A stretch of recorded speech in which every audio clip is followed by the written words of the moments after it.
சசிகலா அவர்கள் தினகரன் அவர்களையும் நம்ம ஓரம் தள்ளி வச்சிடலாம். ஓபிஎஸ் இருக்காரு, அவர் ராமநாதபுரத்தில் போட்டி போட்டிருக்காரு, ரெட்டலையை மீறி அந்த இடத்துல 2வது இடத்துல வந்திருக்காரு அப்படின்னா அவரை சேர்த்துப்பதில் என்ன சிக்கல் இருக்குங்க ஐயா?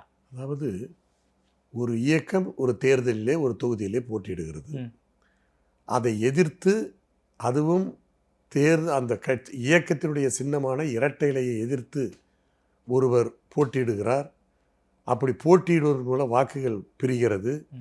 அப்படி வாக்குகள் பிரிகிற போது எங்களுடைய இயக்கத்திற்கு பாதிப்பு ஏற்படுகிறது என்று சொல்லுகிற போது, அப்படி போட்டி போடுவதற்கு காரணமாக இருந்தவர்களை சேர்த்து கொண்டால் மட்டும் எப்படி சேர்த்து கொள்ள முடியும்? நாம தானையா விலக்கி வச்சோம் பொதுக்குழுவெல்லாம் கூட்டி. பொதுக்குழுவில் விளக்கப்பட்டதற்கு காரணம் சொல்லியாகிவிட்டது.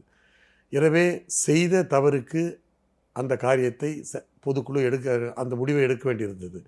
அப்படி முடிவு எடுத்த பிறகு அந்த செய்த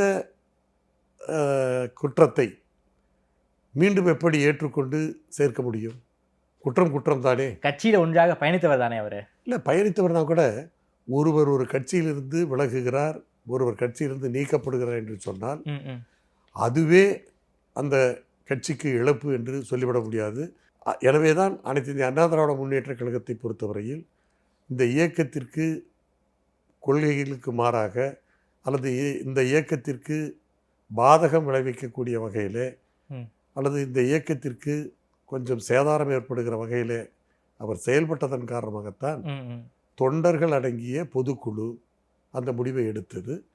எனவே இன்றைக்கு இருக்கிற நிலையில் அதே தவறைத்தான் அவர் தொடர்ந்து செய்து கொண்டிருக்கிறார். திரு ஓபிஎஸ் அவர்கள் அதே தவறை தான் தொடர்ந்து செய்து கொண்டிருக்கிறார். ஓபிஎஸ்க்கு இடமே கிடையாது அதிமுகவில். அதாவது அப்படி அது பொதுச்செயலாளர் எடுக்க வேண்டிய முடிவு.